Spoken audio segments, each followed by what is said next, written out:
चलिए, बिस्मिल्लाहिर्रहमानिर्रहीम। अच्छा, मैंने एक आप लोगों को बताया था कि जी नेक्स्ट मंडे जॉब खुलेगी तो हमारा मिड टर्म होगा। तो उनमें से शुरू के जो 20 लोग हैं एलएमएस के अंदर, आईयू एलएमएस के अंदर, उनका हो जाएगा उसके बाद वाले। ठीक है, तो एक अनाउंसमेंट है, दोबारा से है। तो we are studying time estimation, लेकिन इसको हम थोड़ा सा कर लेते हैं।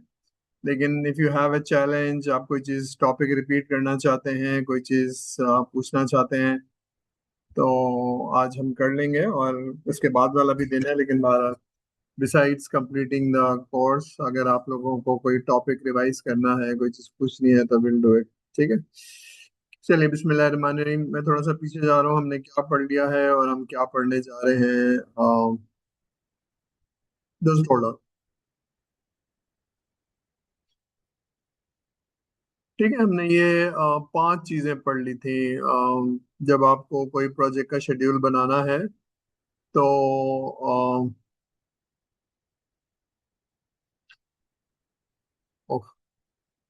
ठीक है, प्रोजेक्ट का शेड्यूल बनाना है तो आपको लिस्ट ऑफ टास्क बनानी पड़ेगी, और ये आपके प्रोजेक्ट के स्कोप से ड्राइव होता है। फिर टेक्निक्स पढ़ी थी जिनसे आप ये ड्यूरेशन सेलेक्ट करते हैं। और ठीक है, और फिर ठीक है, ये ड्यूरेशन हमने पढ़ा था कि हम ड्यूरेशन हर एक की देखते हैं। और फिर हमने ये देखा था कि कोई चीज़ ऐसी है जो पैरेलल हो सकती है, तो फिर हमने उनकी सीक्वेंस को आइडेंटिफाई किया था। ठीक है, तो ये देखने के बाद फिर हमने क्या किया था कि हर जो भी काम है उस पे हमने अपनी टीम असाइन कर दी थी, रिसोर्स एलोकेट कर दी थी। ठीक है, फिर हमने देखा था कैलेंडर को देखते हुए हमने ये, तो इससे हमने 4 काम कर लिए, 5 काम कर लिए थे। अब हम ये देखेंगे ये वाली चीज। ठीक है। ठीक है।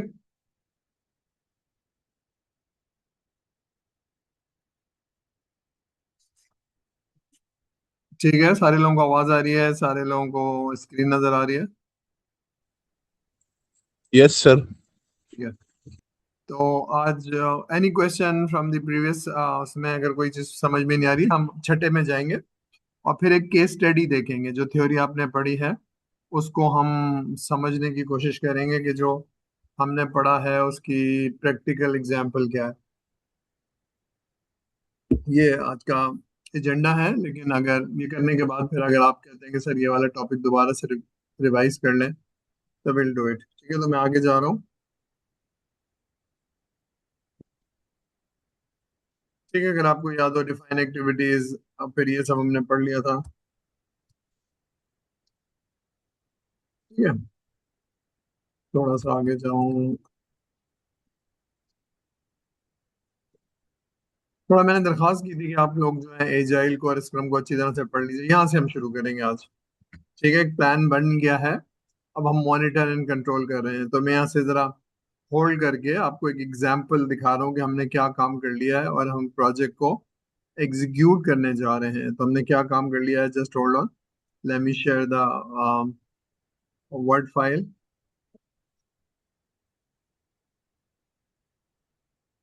ये वर्ड फाइल नजर आ रही है सारे लोगों को, केस स्टडी।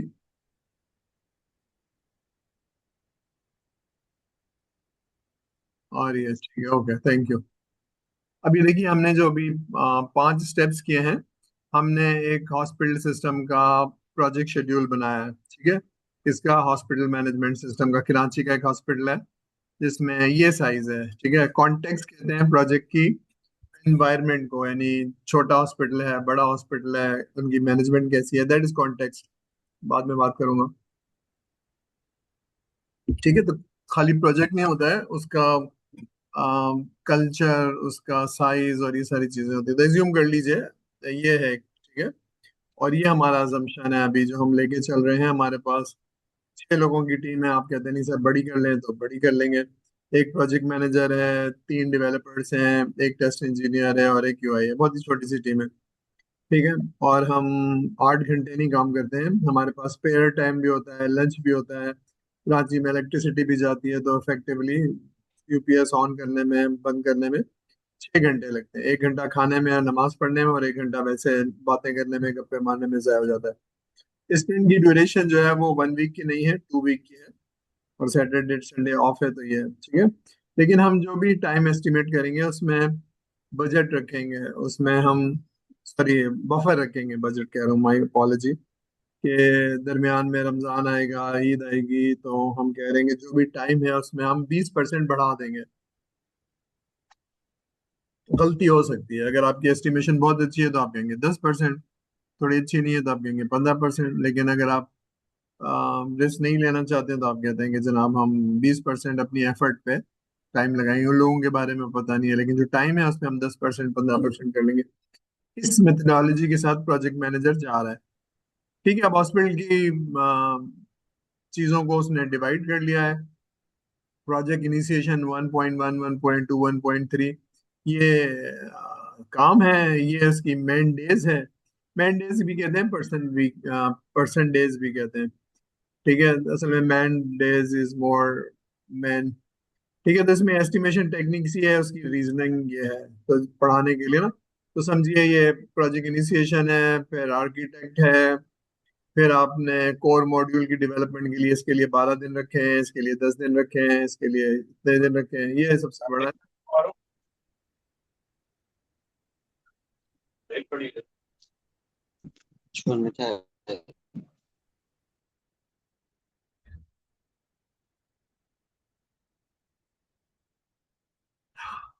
म्यूट कर लीजिए अपने आप को, अगर आप बात कर रहे हैं, इंटरेस्टेड नहीं है तो। ठीक है, देयर आर पीपल टॉकिंग, मैंने उनको म्यूट तो कर दिया 12। ठीक है। अम, ये हमने बना लिया है, वो जो भी एक्सरसाइज की है उससे सिर्फ समझाने के लिए, इतना डिटेल नहीं है, लेकिन बहरहाल ये सारी चीजें, एडमिन, टेस्टिंग, आखिर में हमने थोड़ा सा टाइम रख दिया प्रोजेक्ट मैनेजमेंट के लिए। ठीक है, तो ये हमने बना लिया है। ये बनाने के बाद हम क्रिटिकल पाथ देखेंगे। ठीक है, उसमें कुछ चीजें लिखी हुई हैं कि ये ऐसा होता है, ईद के दिन आएंगे और हम क्या देख रहे हैं, तो probably that detail is there. अब ये बन गया है, अब हम दोबारा से जा रहे हैं एक प्रोजेक्ट को देखने के लिए। ठीक है, तो ठीक है, अब ये जो थ्योरी हमने पढ़ी है, आ, इसके बाद हमने एक ये प्लान बना लिया है कि जनाब हॉस्पिटल का सिस्टम बनाना है, इसमें ये एक्टिविटीज करेंगे, ये लोग हैं।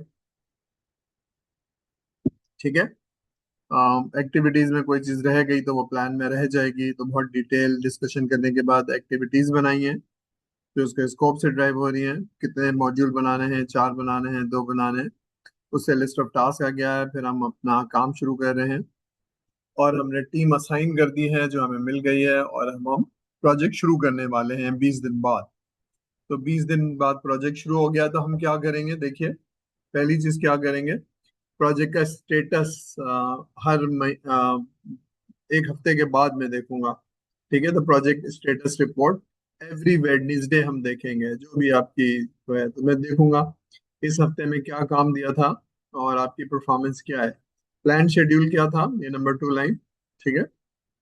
अम, ठीक है, प्लान क्या था और आपकी परफॉर्मेंस क्या है। ठीक है, फॉर एग्जांपल ये कहा था कि जनाब 7 डेज में ये काम हो जाना चाहिए, तो वो हुआ या नहीं हुआ, मुझे जरा बताइए। ठीक है, तो अगर आप अपना काम कर रहे हैं 7 डेज वाला तो बहुत अच्छी बात है।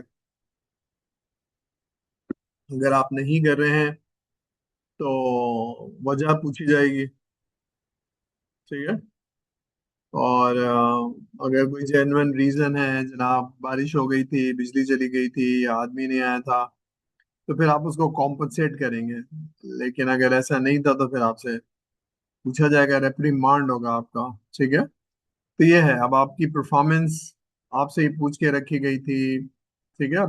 अच्छा, एक चीज और है, सॉफ्टवेयर के प्रोजेक्ट्स में मैंने आपको पहले भी बताया था, ऐसा नहीं है कि एक मशीन खराब हो गई तो आप दूसरी मशीन रख लें। तो यहाँ लोग हैं, लोगों की तबीयत खराब हो सकती है, लोगों का एटीट्यूड वैसे नहीं है जैसे आप चाह रहे हैं। It's very difficult to get work done from the people उसके लिए। ठीक है, तो ये एक बहुत इंपॉर्टेंट है कि परफॉर्मेंस बहुत सारी चीजों पर डिपेंड कर रही है। एक तो इसका स्किल सेट है, उसका एटीट्यूड है, दूसरा प्रोजेक्ट मैनेजर का बिहेवियर है, और फिर उसके अलावा कस्टमर का बिहेवियर है। तो बहुत सारे कंपोनेंट्स हैं जिसके परफॉर्मेंस खराब हो सकती है, अच्छी हो सकती है। ठीक है। परफॉर्मेंस, ये सारी चीजें। तो एज ए प्रोजेक्ट मैनेजर आप इनको इग्नोर नहीं कर सकते हैं। ये बात समझ में आ रही है? Do you understand the importance of it?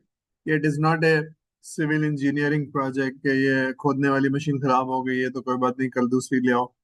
या ये ड्राइवर बीमार हो गया तो कोई बात नहीं, कोई दूसरा ड्राइवर ले आओ।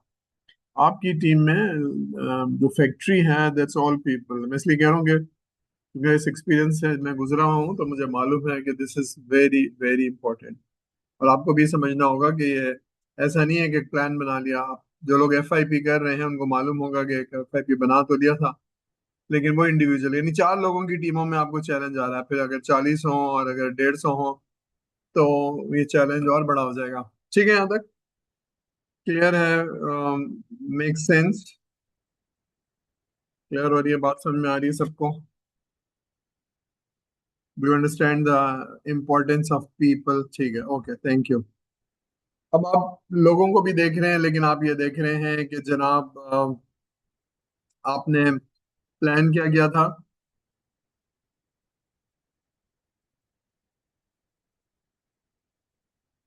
Sorry sorry.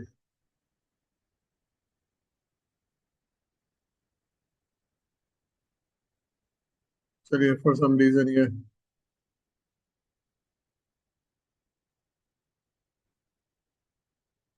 ठीक है। तो आपने एक प्लान बनाया था, 5 स्टेप बना के, कि जनाब ये लिस्ट ऑफ आइटम होगा, ये उनकी ड्यूरेशन है, ये उनके लोग हैं, ये आपने प्लान बनाया था। ठीक है। अब आप हर हफ्ते क्या कर रहे हैं? आप ये देख रहे हैं कि उसकी परफॉर्मेंस क्या है। ठीक है। तो लोगों की परफॉर्मेंस, तो आपके शेड्यूल में कोई वेरिएशन तो नहीं आ रही? आपने कहा था ये काम हो जाएगा, तो हो गया है या नहीं हो गया, या इसमें कोई डिफरेंस है? ठीक है। तो अगर डिफरेंस है और आपका रीजन है, तो आप क्या करेंगे? उसको कॉम्पनसेट, टीम बढ़ा के या नंबर ऑफ आवर्स बढ़ा के, नहीं आज कोई नहीं जाएगा, रात लगा दो या 2 घंटे एक्स्ट्रा दे दो। तो you are trying to catch up the difference. ठीक है। तो ये प्रोजेक्ट मैनेजर करवाएगा। ठीक है। अब ये 2-3 वजूहात हो सकती हैं। एक तो मैंने बताया लोगों का रिस्पॉन्स है, दूसरा है कि अगर प्रोजेक्ट मैनेजर की एस्टिमेशन ही गलत थी तो फिर तो सर सारा जान लगा दी, सब कुछ कर दिया, काम खत्म ही नहीं हो रहा है, तो इसका मतलब है शायद एस्टिमेशन सही नहीं थी, या लोगों की परफॉर्मेंस सही नहीं है, या फिर कस्टमर ने जो कुछ बातें बताई थी उसमें कुछ ज्यादा चीजें हैं। ठीक है। तो ये समझने की जरूरत है। It's it's not only theory, लेकिन बहरहाल आपको ये समझने की जरूरत है। ठीक है। तो प्लान वर्सेस एक्चुअल। तो आपने एक प्लान बना लिया, डिस्कशन कर लिया, सारा कुछ हो गया। अब आप हर हफ्ते टीम को बुला रहे हैं। पूरी टीम तो नहीं आएगी, लेकिन बहरहाल टीम लीड्स आएंगे। उनसे आप पूछेंगे क्या हुआ, जो भी टीम लीड्स हैं। ठीक है। तो ऐसे ही जैसे आपने घर बनाने को दे दिया है, तो आप ऐसा नहीं है कि 6 महीने के बाद जाएंगे, आप हर हफ्ते जाएंगे, 2 दिन बाद चक्कर लगाएंगे, ताकि आप परफॉर्मेंस देख पाए। ठीक है, यहाँ तक? ठीक है। तो एवरी वीक एंड एवरी, कोई बहुत इंपॉर्टेंट है तो आप जल्दी भी जा सकते हैं। क्लियर हो रही है बात? ठीक है। ठीक है, अगर नहीं हो रही है, और ये बहुत मुमकिन है कि life is not very standard कि आप जैसे प्लान कर रहे हैं वैसे चलेगी। ठीक है। तो उसमें परफॉर्मेंस खराब हो सकती है, उसमें चीजें खराब हो सकती हैं, उसमें बहुत सारी हिंड्रेंस आ सकती है। तो इसी को हम मैनेज करना है कि कोई हिंड्रेंस ना आए, कोई प्रॉब्लम ना आए। तो फॉर एग्जांपल, कोई बहुत ही जेन्युइन इशू है कि जनाब बारिशें हो गई हैं, या आपको पता ही नहीं था जंग शुरू हो गई है, तो लोग घरों से काम करेंगे। अब ये आपको एडजस्ट करना पड़ेगा, अरे करेक्शन करनी पड़ेगी। ठीक है। जैसे सॉफ्टवेयर हाउसेज, जैसे आपकी एक हफ्ते क्लास हो रही है और एक दफे नहीं हो रही, तो सॉफ्टवेयर हाउसेज में क्या हो रहा है कि because of the petrol prices बहुत हाइक हो गई हैं, तो वो 5 दिन में से 2 दिन कह रहे हैं कि आप वर्क फ्रॉम होम है, ताकि आपका पेट्रोल ना खर्च हो, आपका कन्वेंस कम खर्च हो। ठीक है। तो वर्क फ्रॉम होम 3 दिन आप आएंगे, लेकिन रिपोर्ट आप करेंगे, घर से बैठ के काम कर रहे हैं। ठीक है। तो this is a corrective actions जिनका आपको करना है। आप अगले, लेकिन अगर टीम काम नहीं कर रही है, कर पा रही है, नहीं कर रही है, तो फिर आप रिप्लेस करेंगे, नहीं कर पा रही है तो फिर आप कोई करेक्टिव एक्शंस लेंगे। ठीक है। तो अब ये तरीके लिखे हुए हैं: crashing, fast tracking, prioritize. Crashing का मतलब है जैसे आपने कहा था ये जनाब 15 दिन में हो जाएगा और आपको लगता है ये वाली टीम नहीं कर पाएगी, तो आप क्या करते हैं? आप ये करते हैं कि जनाब फलाने प्रोजेक्ट से 2 लोगों को 15 दिन के लिए यहाँ लगा दो, वो इम्पोर्टेंट नहीं है, उसमें हमारे पास टाइम है, अभी इसको खत्म करो। ठीक है, बात समझ में आ रही है? फॉर एग्जाम्पल, आप एक टेक्सटाइल का प्रोजेक्ट कर रहे हैं, टेक्सटाइल मिल का, और आप एक बैंक का कर रहे हैं। तो बैंक या कॉर्पोरेट नॉर्मली बहुत ही अननोइंग होते हैं, चीखे मार रहे होते हैं। ठीक है, तो आप कहते हैं नहीं, इसको खत्म करो, इनकी डेडलाइन ज्यादा इंपॉर्टेंट है बैंक की। ठीक है, उनका तो अगर एक हफ्ते ज्यादा भी हो जाएगा तो कोई मसला नहीं। That is called crashing. ठीक है। ठीक है, बात समझ में आ रही है? क्रैशिंग, मोर रिसोर्स। ठीक है। फास्ट ट्रैकिंग क्या है कि जनाब आप थोड़ा सा वक्त देंगे और चीजों को पैरेलल करेंगे, जो पॉसिबल नहीं हो रही थी आप कहेंगे नहीं, ये वाला काम भी साथ कर लो और ये वाला काम भी साथ कर लो। तो क्रैशिंग और फास्ट ट्रैकिंग यही है कि अगर रिसोर्स लगाइए तो आपको चीजें पैरेलल। आखिरी चीज ये है कि आप कहते हैं यार अगर नहीं हो रहा तो ये इसका मतलब है काम ज्यादा है, तो आप कहते हैं काम कम करो। काम फॉर एग्जाम्पल अगर 15 काम करने थे तो आप कहते हैं नहीं, इसमें से 2 चीजें निकालो, बिकॉज एक महीने में यही चीज हो पाएगी। तो आप प्रायोरिटाइज कर लें, मतलब हम ये नहीं कह रहे कि ये नहीं होगा, लेकिन ये एक महीने के बाद होगा। तो आर ट्राइंग टू प्रायोरिटाइज। समझ में आ रही है टेक्निक्स?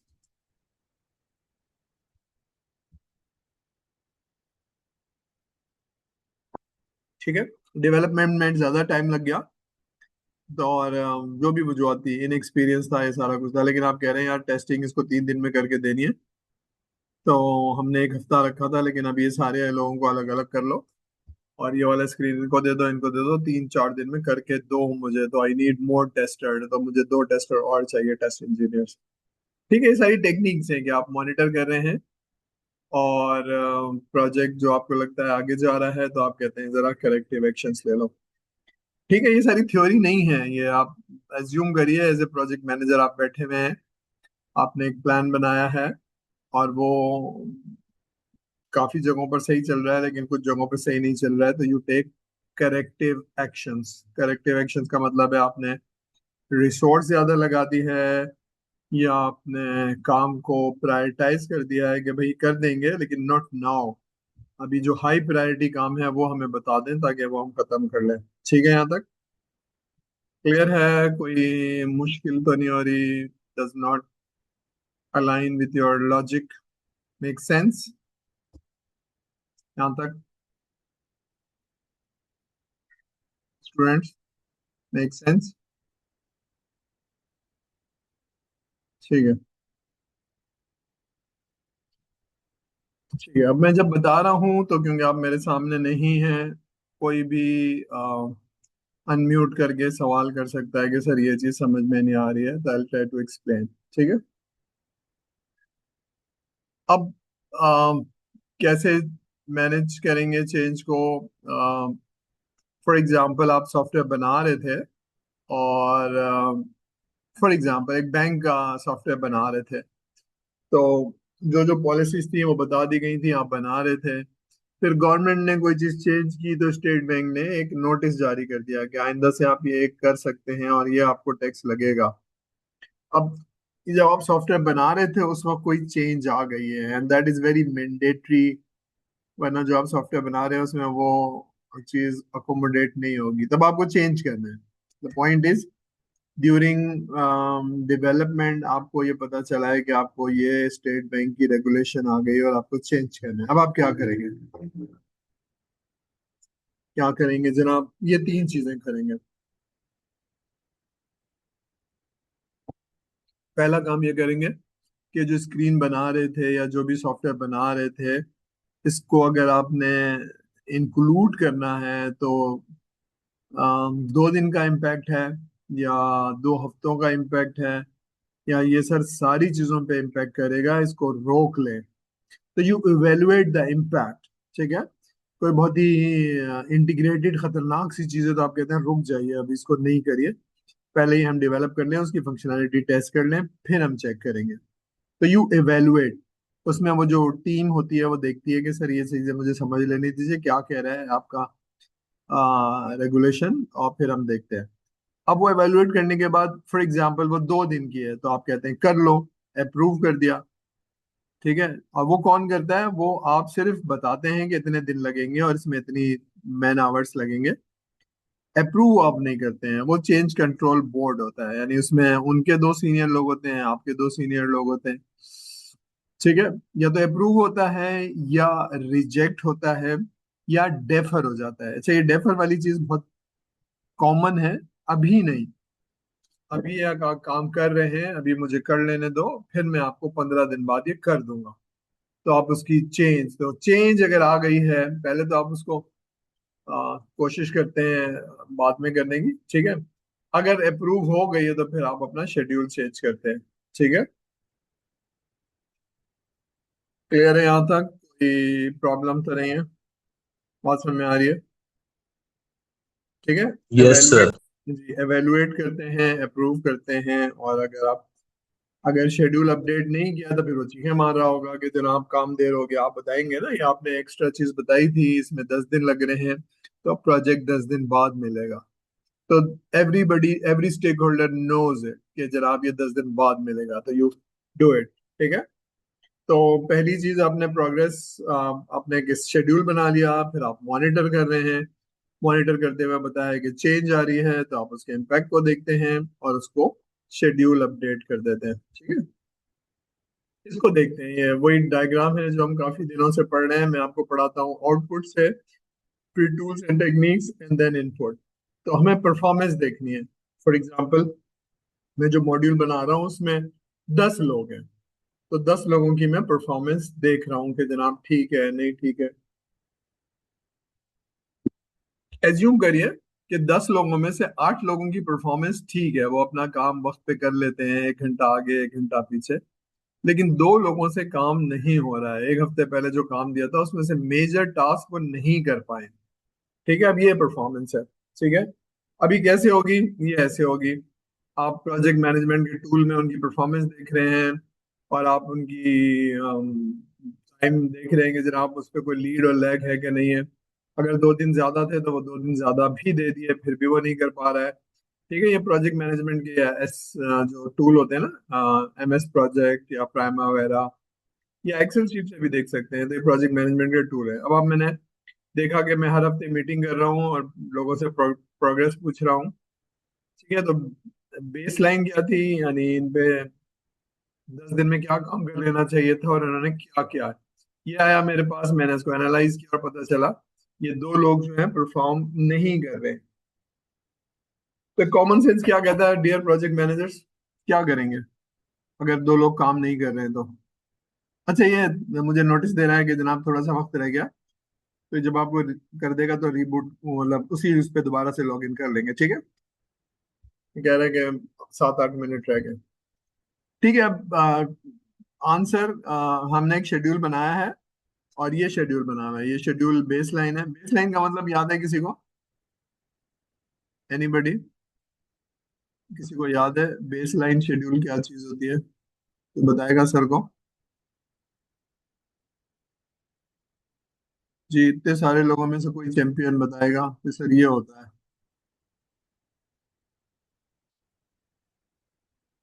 आप बता सकते हैं कि सर किसी को भी याद नहीं है? सर हम लोग, चलिए let me repeat, what is base line schedule. जब आप एक शेड्यूल बना देते हैं प्रोजेक्ट मैनेजर्स और डिस्कशन करने के बाद, फिर आप उसको कस्टमर को दिखाते हैं।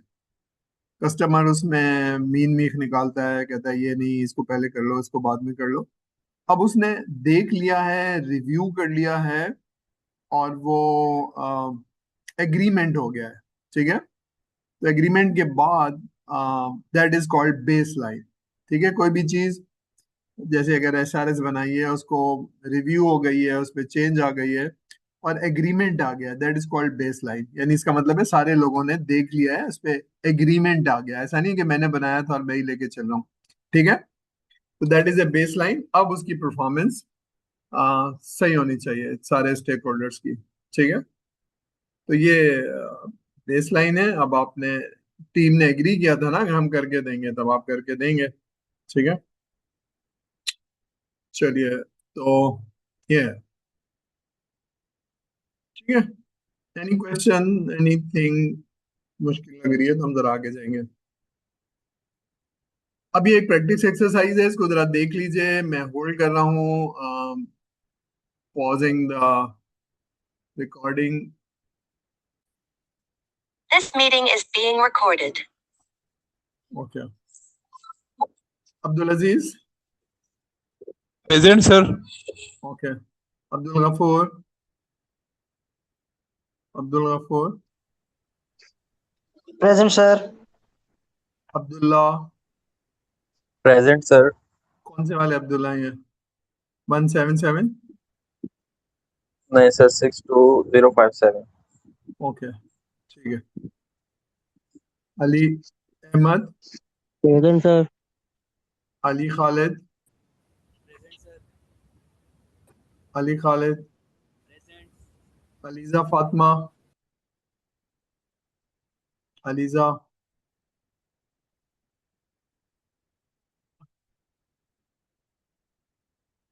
अलीजा।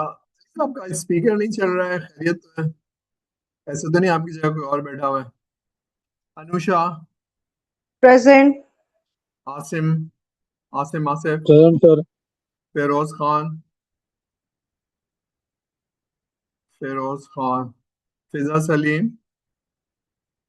फिजा। Present sir. Hamza Nasir. Hina. Sir present. Hasan Khan Lodhi. Hasan. Sir मेरा ऊपर फेरोज खान के नाम से प्रेजेंट लगा दीजिएगा। मेरे फेरोज इस खान के नाम से लगा दूं? नाम ठीक है, लग गई। हमजा नासिर। हिना। हसन खान लोधी। हसन। हुजैफा आलम। क्या हो गया इसको? Present. Izhar Hussain. Present sir. Zia. Zia भाई। Present Sir, sir. Hisan Khan Lodi is present. Hasan Khan Lodhi is present. Okay, लगा दी। ठीक है। Thank you, sir. Jaja Zubair. Jyoti Kumari.